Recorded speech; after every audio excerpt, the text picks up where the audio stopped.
Hello bachcho, how are you all? I hope each one of you is absolutely good. I am your biology educator Dr. Diksha. Welcome you all in today's class, जिसमें हम पढ़ रहे हैं class 11th biology का 9th chapter biomolecules.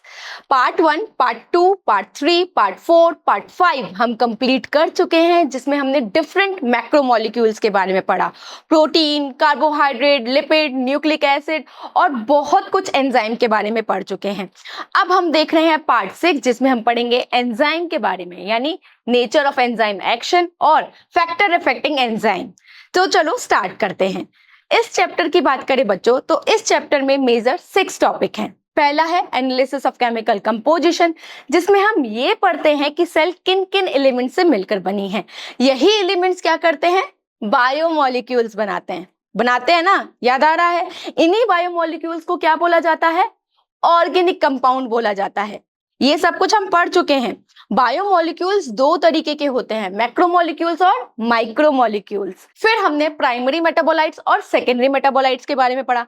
Primary metabolites वो होते हैं जो मेटाबॉलिक रिएक्शन में डायरेक्टली इन्वॉल्व होते हैं। सेकेंडरी मेटाबोलाइट्स डायरेक्टली इन्वॉल्व नहीं होते हैं। प्राइमरी मेटाबोलाइट्स के एग्जाम्पल क्या है? चलो जल्दी से बताओ। न्यूक्लिक एसिड है ना, न्यूक्लियोटाइड, विटामिन, ये कैसे हैं? Primary metabolite. सेकेंडरी मेटाबोलाइट्स की जो टेबल है जरूर याद कर लेना, एग्जाम में इक्वेशन आता ही है। फिर हमने मैक्रोमोलिक्यूल, फैट एंड लिपिड के बारे में पढ़ा, याद है ना सब कुछ। फिर हमने क्या पढ़ा? कार्बोहाइड्रेट के बारे में पढ़ा, प्रोटीन के बारे में पढ़ा। फिर हमने प्रोटीन की स्ट्रक्चर देखी, फिर न्यूक्लिक एसिड के बारे में पढ़ा। अब हम देख रहे हैं एंजाइम के बारे में। एंजाइम की भी स्ट्रक्चर हम देख चुके हैं, कैसे वो एक्शन कर रहे हैं ये भी हम देख चुके हैं। अब हम पढ़ रहे हैं एंजाइम के नेचर के बारे में, साथ ही साथ फैक्टर अफेक्टिंग एंजाइम एक्टिविटी को। तो चलो स्टार्ट करते हैं। बच्चों, जब मैं आपको एंजाइम की स्ट्रक्चर बता रही थी तो मैंने आपको बताया था कि एंजाइम क्या है? प्रोटीन ही है ना। जिस तरीके से प्रोटीन की प्राइमरी, सेकेंडरी, टर्शियरी स्ट्रक्चर मिलती है, उसी तरीके से एंजाइम में भी क्या मिलेगी? प्राइमरी, सेकेंडरी, टर्शियरी स्ट्रक्चर मिलेगी, राइट। अब ये एंजाइम क्या करते हैं? सबस्ट्रेट से बाइंड होते हैं और रिएक्शन की रेट को इंक्रीज कर देते हैं। याद आ रहा है ना भाई? नेचर ऑफ एंजाइम एक्शन भी हम ऑलमोस्ट देख चुके हैं। मैंने आपको बताया था एंजाइम क्या करता है? सबस्ट्रेट से बाइंड होता है और क्या बनाता है? सबस्ट्रेट एंजाइम कॉम्प्लेक्स बनाता है, जो कि कैसा होता है? शॉर्ट लिव्ड रहता है ना। ट्रांजिशन स्टेट आती है, वो हाई एनर्जी कंटेनिंग होती है। धीरे धीरे से क्या होता है? एंजाइम प्रोडक्ट कॉम्प्लेक्स बनता है, जिससे प्रोडक्ट रिलीज हो जाएगा और हमारा एंजाइम वापस दूसरी एंजाइमेटिक एक्टिविटी में आ जाएगा। बोलो याद है? याद है ना? डन डन भाई, सब कुछ याद है ना? ये स्ट्रक्चर याद आ रहा है ना आपको? ये डायग्राम मैंने बना के दिखाया था, आपको याद आ रहा है ना? ये एंजाइम है, ये सबस्ट्रेट है। सबस्ट्रेट क्या करता है? जब एंजाइम से बाइंड होता है तो वो क्या करता है? एंजाइम की शेप में कुछ चेंज लाता है। भाई आप भी जब सोफे पे बैठते हो तो अपने पोस्चर को बहुत बार हिलाते हो ना, कि कैसे बैठूं कि सोफे पे बैठकर मजा आ जाए, करते हो ना। उसी तरीके से जब सबस्ट्रेट एंजाइम से बाइंड होता है तो वो कंटिन्यूअसली कोशिश करता है कि ऐसे कैसे बाइंड हो कि ज्यादा से ज्यादा मुझे प्रोडक्ट मिले। ठीक है, तो यहाँ पे भी यही हो रहा है, सबस्ट्रेट एंजाइम से बाइंड हो रहा है एक्टिव साइड पे। ठीक है, क्या बनेगा? एंजाइम सबस्ट्रेट कॉम्प्लेक्स बनेगा। फिर क्या बनेगा? एंजाइम प्रोडक्ट कॉम्प्लेक्स बनेगा, जिसे एसोसिएशन भी बोला जाता है। फिर क्या होगा? प्रोडक्ट रिलीज हो जाएगा और एंजाइम हमारा अनचेंज रह जाएगा और दूसरी मेटाबॉलिक एक्टिविटी में पार्टिसिपेट करने लग जाएगा। बोलो, समझ में आया? आया। अच्छा, इस एंजाइम एक्टिविटी को हम डिफरेंट स्टेप से बता सकते हैं। बच्चों, जब आपके एग्जाम में लॉन्ग क्वेश्चन आए ना कि एंजाइम एक्टिविटी क्या रहती है, नेचर पे कैसे डिपेंड करता है, तो आप ये स्ट्रक्चर भी बना के आना, ये डायग्राम भी बना के आना, साथ ही साथ ये स्टेप भी लिख के आना कि किस तरीके से एंजाइम के नेचर पे डिपेंड करता है। क्लियर? पहला क्या है? जब सबस्ट्रेट एंजाइम से बाइंड होता है तो क्या बनता है? आपका सबस्ट्रेट एंजाइम कॉम्प्लेक्स बनता है। जब सबस्ट्रेट एंजाइम से बाइंड करेगा तो एंजाइम की शेप में चेंज लाता है, जिससे क्या होगा? सबस्ट्रेट के स्ट्रक्चर में कुछ क्या होगा? डिफॉर्मेशन होगा, नए बॉन्ड बनेंगे और क्या बनेगा? एंजाइम प्रोडक्ट कॉम्प्लेक्स बनता है। याद आ रहा है ना? याद आ रहा है ना? और यही प्रोडक्ट क्या होगा? रिलीज हो जाएगा और हमारा एंजाइम अनचेंज रह जाएगा। ठीक है, समझ में आ रहा है? अनकैटालाइज और कैटालाइज रिएक्शन के बीच में डिफरेंस भी मैंने बता दिया है आपको, है ना। जो कैटालाइज रिएक्शन होती है उसमें प्रोडक्ट का नंबर 10 लाख टाइम ज्यादा मिलता है ना। कार्बोनिक एसिड हमें 6 लाख नंबर में मिल रहा था पर सेकंड, और जबकि कार्बोनिक एनहाइड्रेज जब एब्सेंट था तो हमें सिर्फ 200 मॉलिक्यूल्स देखने को मिल रहे थे कार्बोनिक एसिड के। याद आ रहा है ना? भाई सब कुछ याद है ना? ठीक है, चलो ये तो बात हो गई एंजाइमेटिक एक्टिविटी की, और यही बात हो गई किसकी? इनके स्टेप की। एग्जाम में लॉन्ग क्वेश्चन आए तो आपको ये डायग्राम भी बना के आना है और ये स्टेप भी बताने हैं कि सबस्ट्रेट एंजाइम से बाइंड होता है एक्टिव साइट पर, सबस्ट्रेट एंजाइम कॉम्प्लेक्स बनाता है, फिर उसकी क्या होता है, एंजाइम की शेप में चेंज होता है और क्या बनेगा आपका? एंजाइम प्रोडक्ट कॉम्प्लेक्स बनेगा।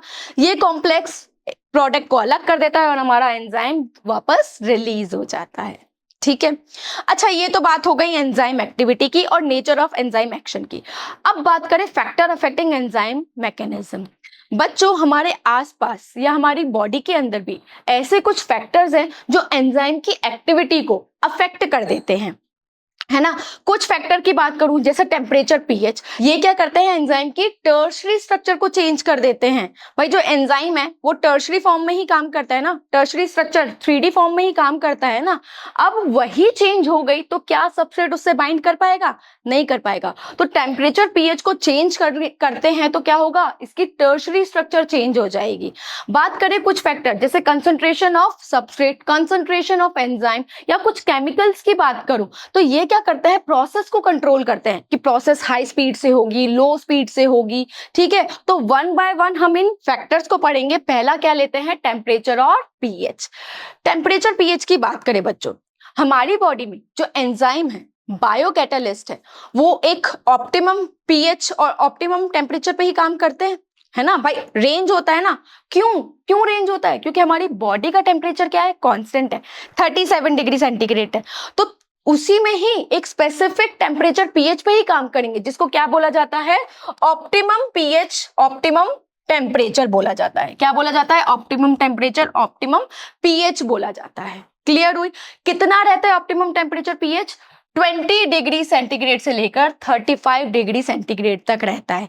मतलब हमारे जो बॉडी के अंदर एंजाइम है, बायोकैटालिस्ट है, वो इसी टेम्परेचर रेंज में काम करेंगे, जिसे क्या बोला जाता है? ऑप्टिमम टेम्परेचर बोला जाता है। क्लियर? हाँ, थोड़ा बहुत चेंज होगा, जैसे 5 डिग्री से लेकर 7.5 डिग्री तक चेंज होगा तो चलेगा। अबव 40 डिग्री सेंटीग्रेड से एंजाइम काम नहीं कर पाएंगे।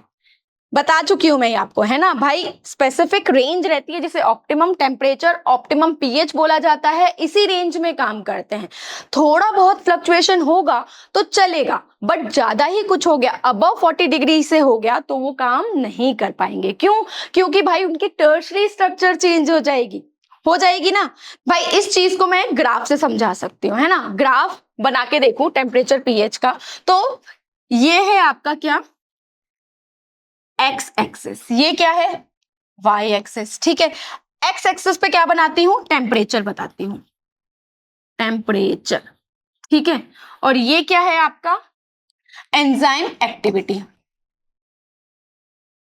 ठीक है, एक्टिविटी। ठीक है, ये इस तरीके से मैंने बताया। जितने भी बॉडी के एंजाइम रहते हैं वो ऑप्टिमम टेम्परेचर पे ही काम करते हैं। मान लिया वो 37 पे काम कर रहे हैं, यहाँ पे 37 डिग्री सेंटीग्रेड है, वो यहीं पे काम कर रहे हैं। ठीक है, ठीक है। अब मैं टेम्परेचर को क्या कर रही हूँ? कम कर रही हूँ, तो भी उसकी एक्टिविटी लो होगी, लो हो रही है ना। और मैं टेम्परेचर बढ़ा रही हूं तो भी एक्टिविटी लो होगी। ठीक है, ऑप्टिमम टेम्परेचर पे ही मुझे क्या मिलेगी? हाईएस्ट एंजाइम एक्टिविटी मिलेगी।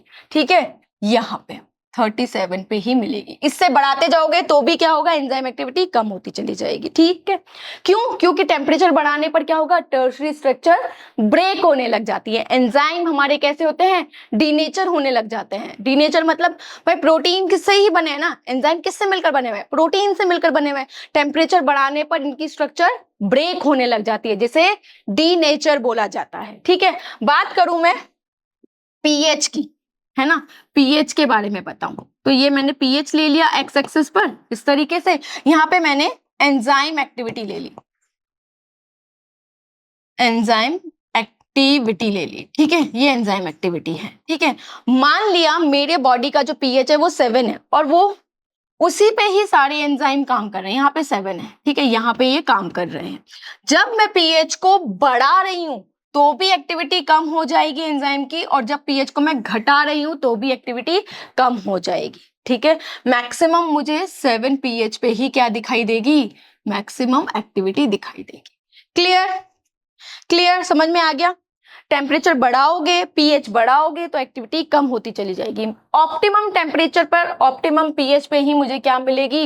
मैक्सिमम स्पीड देखने को मिलेगी, मैक्सिमम एक्टिविटी देखने को मिलेगी। क्लियर? क्लियर? क्लियर। यहाँ पे यही चीज बताया, लो टेम्परेचर करोगे तो हमारे एंजाइम कैसे हो जाएंगे? प्रिजर्व हो जाएंगे। भाई आप टेम्परेचर लो देते हो, अपने फ्रीजर में भी सामान को रखते हो, वो प्रिजर्व हो जाते हैं ना। एंजाइम एक्टिविटी, जो उसका एक्टिव साइट है एंजाइम का, वो कैसा हो जाएगा? प्रिजर्व हो जाता है, ठीक है, फ्रीज हो जाता है। अगर मैंने टेम्परेचर को बढ़ा दिया तो एंजाइम किन से मिलकर बने हैं? प्रोटीन से, और वो क्या हो जाएंगे? डीनेचर हो जाएंगे। क्लियर? क्लियर? क्लियर। ये सबको समझ में आ रहा है? यहाँ पे क्या हुआ? ऑप्टिमम टेम्परेचर, ऑप्टिमम पीएच मिला तो उससे बाइंड हो गया और अच्छे खासे प्रोडक्ट मिलने लग गए। यहाँ पे मैंने टेम्परेचर बढ़ा दिया तो एक्टिव साइट जो है वही स्ट्रक्चर चेंज हो जाएगी, टर्शरी स्ट्रक्चर ही चेंज हो रही है, तो हमारे सबस्ट्रेट बाइंड नहीं कर पाएंगे और हमारे प्रोडक्ट नहीं मिल पाएंगे। क्लियर? ये ग्राफ समझ में आया ना? समझ में आया? कोई दिक्कत, कोई परेशानी?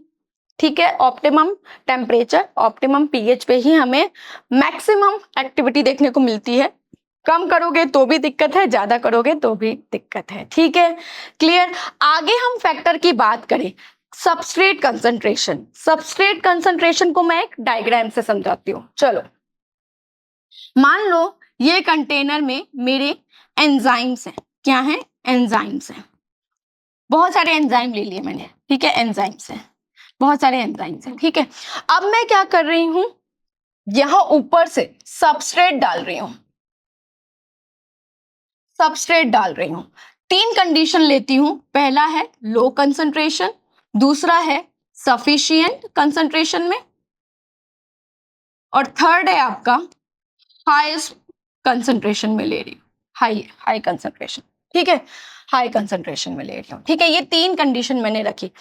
इसमें एंजाइम है कंटेनर में, जब मैं सबस्ट्रेट की कंसंट्रेशन लो है, लो रख रही हूं, तो क्या होगा? एंजाइम की जो एक्टिव साइट है वो फ्री रह जाएगी, रह जाएगी ना भाई। लो कंसंट्रेशन में मैं क्या डालूंगी? सबस्ट्रेट डालूंगी, तो यहाँ पे जितने एंजाइम हैं वो थोड़े बहुत ही सबस्ट्रेट से बाइंड कर पाएंगे और बाकी सब क्या हो जाएंगे? फ्री रह जाएंगे, हो जाएंगे ना। तो क्या मुझे अच्छा अमाउंट में प्रोडक्ट मिलेगा? नहीं मिलेगा, यानी स्पीड क्या रहेगी? कम रहेगी, ठीक है। अब मैं क्या कर रही हूँ? धीरे धीरे और बढ़ाना स्टार्ट कर रही हूँ, ठीक है। सबस्ट्रेट की कंसंट्रेशन को सफिशिएंट कर रही हूँ, जितने एंजाइम है उतने ही सबस्ट्रेट डाल रही हूँ, तो क्या होगा? मेरी स्पीड बढ़ेगी, बढ़ेगी ना स्पीड। और मैक्सिमम नंबर में एंजाइम किससे? सबस्ट्रेट से जुड़ जाएंगे, सभी एंजाइम सबस्ट्रेट से जुड़ जाएंगे, ठीक है। कोई एक्टिव साइट फ्री नहीं रहेगी, सही बात है ना। फिर मैं क्या कर रही हूँ? फिर और बढ़ा रही हूँ। क्या अब सबस्ट्रेट एंजाइम से बाइंड कर पाएंगे? नहीं ना, क्योंकि एंजाइम का नंबर तो लिमिट है ना इस कंटेनर में। समझ में आ रही है बात? भाई सबस्ट्रेट की कंसंट्रेशन और कर दी है ना, अब यहां पे तो एंजाइम फ्री नहीं है ना, तो मुझे क्या मिलेगी? एक कांस्टेंट स्पीड देखने को मिलती है। चलो इसको मैं एक ग्राफ से समझा देती हूँ। ये मेरा क्या है? सबस्ट्रेट है, एक्स एक्सिस पे क्या है? सबस्ट्रेट है, ठीक है, एक्स एक्सिस। वाई पे मैं क्या बता रही हूँ? वेलोसिटी बता रही हूँ। वेलोसिटी क्यों लिखा? क्योंकि ये क्या बता रहा है? डायरेक्शन बता रहा है, बता रहा है ना, ठीक है। अब मैंने क्या किया? लो है मेरी सबस्ट्रेट कंसंट्रेशन, लो है, उसे धीरे धीरे धीरे धीरे धीरे धीरे बढ़ा रही हूँ, तो मेरी वेलोसिटी भी बढ़ेगी। पर मैं सफिशिएंट अमाउंट में बढ़ा चुकी हूँ और फर्दर एंजाइम से भी ज्यादा मैं सबस्ट्रेट बढ़ा रही हूँ, तो क्या स्पीड बढ़ेगी? क्या वेलोसिटी बढ़ेगी? नहीं बढ़ेगी। तो जहां पे वेलोसिटी हमें मैक्सिमम दिखती है उसे क्या बोला जाता है? वी मैक्स बोला जाता है। क्या बोला जाता है? वी मैक्स बोला जाता है। क्लियर? और इसकी जो हाफ रहती है उसे क्या बोला जाता है? वी मैक्स बाय 2 बोला जाता है। भाई वी मैक्स की हाफ वी मैक्स बाय 2 रहेगी, है ना, जहां पे सबस्ट्रेट कंसंट्रेशन हाफ रहेगी। इसको स्पेसिफिक नाम दिया जाता है Km। क्या दिया जाता है? Km बोला जाता है। ऐसी सबस्ट्रेट कंसंट्रेशन जिस पर मुझे वेलोसिटी हाफ मिलती है उसे Km बोला जाता है। क्या बोला जाता है? Km बोला जाता है। बोलो समझ में आया? बोलो समझ में आया? आया समझ में? भाई धीरे धीरे मैं क्या कर रही हूँ? पहले सबस्ट्रेट की कंसंट्रेशन लो है, मैं धीरे धीरे धीरे धीरे बढ़ा रही हूँ, तो मेरी वेलोसिटी बढ़ेगी ना। एक्टिविटी बढ़ती चली जाएगी, एंजाइम क्या होंगे, सबस्ट्रेट से बाइंड होते चले जाएंगे, पर मैं फिर भी बढ़ाती चली जा रही हूँ। एंजाइम तो क्या है, लिमिटेड है ना, फिर उनकी एक्टिव साइट तो पूरी यूज हो चुकी है, फिर मैं सबस्ट्रेट की कंसंट्रेशन बढ़ा रही हूँ तो सबस्ट्रेट फ्री रहने लग जाएंगे, फिर मेरी कांस्टेंट हो जाएगी वेलोसिटी। समझ में आया? समझ में आया? ऐसी वेलोसिटी जहां पे मुझे सफिशिएंट या मैक्सिमम दिखती है स्पीड, तो उसे क्या बोलते हैं, आपको वी मैक्स बोला जाता है। उससे हाफ को वी मैक्स बाय 2 बोलेंगे। वी मैक्स बाय 2 पर सबस्ट्रेट कंसंट्रेशन क्या रहती है, केम रहती है। क्लियर? क्लियर? क्लियर? समझ में आया? यही चीज यहाँ पे आपको बताई गई है कि सबस्ट्रेट की जो कंसंट्रेशन है वो लो रखी, सफिशिएंट रखी और हाई रखी। लो पे क्या होता है, एंजाइम की एक्टिव साइट फ्री रह जाती है, हमें अच्छे खासे प्रोडक्ट नहीं मिल पाते। धीरे धीरे बढ़ाने पर स्पीड भी बढ़ती चली जाती है, ठीक है, फिर वापस कांस्टेंट हो जाती है। सबस्ट्रेट की कंसंट्रेशन बढ़ाती चली जा रही हो तो कांस्टेंट हो जाएगी, ठीक है। The maximum speed at sufficient concentration क्या कहलाएगी, मैक्सिमम वेलोसिटी, वी मैक्स कहलाएगी। क्लियर? क्लियर? ये सारी चीजें समझ में आ गई? समझ में आ गई? जैसे और भी बढ़ा दी मैंने सबस्ट्रेट की कंसंट्रेशन तो क्या हो गया, हमारा एंजाइम सैचुरेशन आ गया है। भाई एंजाइम तो पूरे जुड़ चुके हैं ना सबस्ट्रेट से, तुम वापस सबस्ट्रेट की कंसंट्रेशन बढ़ाओगे तो वो थोड़ा ना जुड़ पाएंगे, तो इसको क्या बोलते हैं, एंजाइम सैचुरेशन बोलते हैं। ये ग्राफ समझ में आ गया है ना? समझ में आ गया? धीरे धीरे स्पीड बढ़ा रही है, बढ़ रही है, धीरे धीरे स्पीड बढ़ रही है ना? जैसे जैसे मैं सबस्ट्रेट की कंसंट्रेशन बढ़ा रही हूँ स्पीड भी बढ़ती चली जा रही है, ठीक है, ठीक है। वी मैक्स बाय 2 पे सबस्ट्रेट कंसंट्रेशन क्या रहेगी, केएम रहेगी। क्लियर? यही चीज मैं एंजाइम कंसंट्रेशन से समझाऊं तो वही चीज है। यहां पे आप क्या करो, यहां पे आप कंटेनर में सबस्ट्रेट ले लो, है ना, सबस्ट्रेट ले लो। अब यहां पे आप क्या कर रहे हो, एंजाइम डाल रहे हो, एंजाइम डाल रहे हो, और एंजाइम में भी वही 3 कंडीशन, पहली लो, फिर सफिशिएंट, और फिर आपने हाई कर दी, तो वही चीज होगी, वही चीज होगी। भाई लो करोगे तो क्या होगा, सबस्ट्रेट फ्री रह जाएंगे, फिर आप क्या कर रहे हो, सफिशिएंट कर रहे हो तो सफिशिएंट एंजाइम सफिशिएंट सबस्ट्रेट से बाइंड कर जाएंगे, फिर क्या कर रहे हो आप, फिर बढ़ा रहे हो, तो भाई यहाँ पे तो सबस्ट्रेट क्या है, लिमिटेड अमाउंट में है ना। समझ में आया? आई? तो यहाँ पे भी आपको यही ग्राफ देखने को मिलेगा बच्चों, बस यहाँ पे एक्स एक्सिस पे आप क्या बताओगे, एंजाइम बताओगे, और यहाँ पे आप क्या बताओगे, वही वेलोसिटी, ठीक है, वही वेलोसिटी, ठीक है, वाई एक्सिस पर।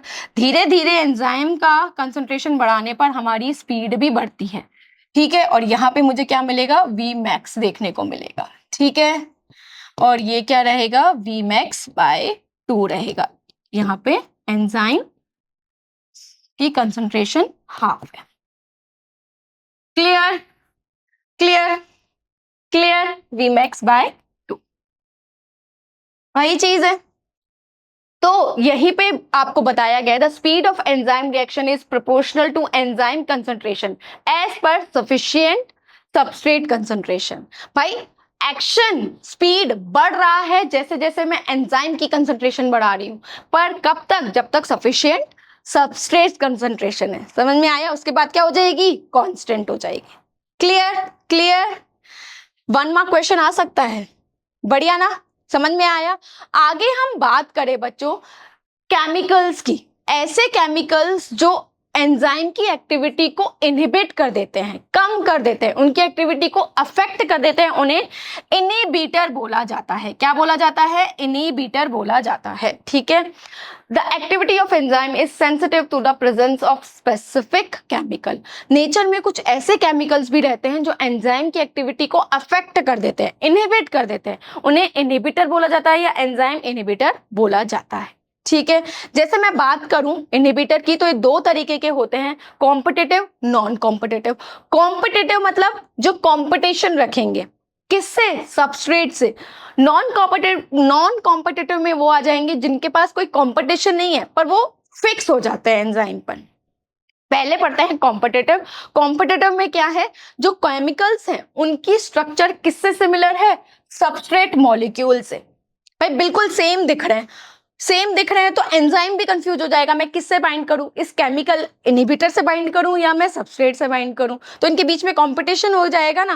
कंपटीशन होगा तो मुझे क्या प्रोडक्ट अच्छे अमाउंट में मिलेंगे, नहीं मिलेंगे ना, तो ये क्या होगी, एक्टिविटी कम हो जाएगी। इस तरीके से भाई एंजाइम है, इसके पास सबस्ट्रेट भी है, इनहिबिटर भी है, दोनों सेम दिख रहे हैं। अगर मेरे चैम्बर में क्या है, सबस्ट्रेट ज्यादा है तो इस सबस्ट्रेट से बाइंड कर लेगा, अगर मेरे चैम्बर में इनहिबिटर ज्यादा है तो एंजाइम इनहिबिटर से बाइंड कर लेगा, तो मुझे प्रोडक्ट नहीं मिल पाएगा, यहाँ पे मुझे प्रोडक्ट मिल जाएगा। तो यहाँ पे क्या हो रहा है, कॉम्पिटिशन हो रहा है, किसमें, इनहिबिटर और सबस्ट्रेट। Clear clear. इसका एग्जाम्पल दो बच्चों, तो एग्जाम्पल है सक्सिनेट डिहाइड्रोजनेज का, इस पर मेलोनेट आके जुड़ जाता है। वैसे सबस्ट्रेट कौन है इसका, सक्सिनेट, ठीक है, सक्सिनेट इसका क्या है, सबस्ट्रेट है, जो सक्सिनेट डिहाइड्रोजनेज से बाइंड होकर फ्यूमरेट बना देता है। पर जब अगर मेरे चैम्बर में मेलोनेट प्रेजेंट है तो वो क्या करता है, इससे रिजेंबल करता है, तो एंजाइम हमारा कंफ्यूज हो जाता है, ये सक्सिनेट से बाइंड करे या मेलोनेट से करे। अगर मेलोनेट से बाइंड कर लेता है तो मुझे फ्यूमरेट नहीं मिल पाएगा। क्लियर, इनके बीच में कंपटीशन हुआ ना, बिल्कुल इनकी स्ट्रक्चर सिमिलर होती है, सिर्फ CH2 का फर्क है, ठीक है। तो इसमें मेलोनेट क्या कर रहा है, बिल्कुल मिल रहा है किससे, सबस्ट्रेट सक्सिनेट से, और एक्टिविटी को कम कर दे रहा है, मुझे अच्छे खासे प्रोडक्ट यानी फ्यूमरेट नहीं मिल पाएगा। इसका यूज कहां पे कर सकते हैं, control of bacterial pathogen. Bacterial pathogen का नंबर कंट्रोल करने में हम कॉम्पिटिटिव इनहिबिटर का यूज कर सकते हैं। नेक्स्ट है आपका नॉन कॉम्पिटिटिव इनहिबिटर। ये कैसे होते हैं, ये सबस्ट्रेट से सिमिलर नहीं होते भाई, स्ट्रक्चरली सिमिलर नहीं होते, बट ये एंजाइम पे जाकर फिक्स हो जाते हैं, परमानेंट बाउंड बना लेते हैं। जब परमानेंट बॉन्ड बना लेंगे तो सबस्ट्रेट आके नहीं जुड़ जाएगा। अच्छा, ये एक्टिव साइट से नहीं जुड़ते, ये एलोस्टेरिक साइट से जुड़ जाते हैं। एलोस्टेरिक साइट से जुड़ जाएंगे तो एंजाइम की स्ट्रक्चर चेंज हो जाएगी, सबस्ट्रेट उसे पहचान ही नहीं पाएगा और वो उससे जुड़ नहीं पाता। Clear clear. तो यहाँ पे एग्जाम्पल दिया हुआ है साइनाइड का।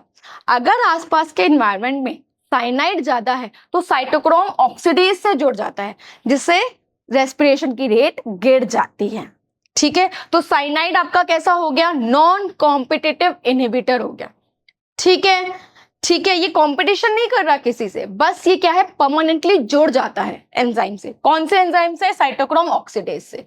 ऑब्जेक्टिव क्वेश्चन आ सकता है, जरूर याद कर लेना। इसको कैसे प्रिवेंट कर सकते हो, भाई ये एंजाइम से परमानेंटली जुड़ रहा है, आप क्या करो, एंजाइम का नंबर बढ़ा दो, तो क्या होगा, आराम से ये रिएक्शन हो जाएगी, रेस्पिरेशन की रेट बढ़ जाएगी।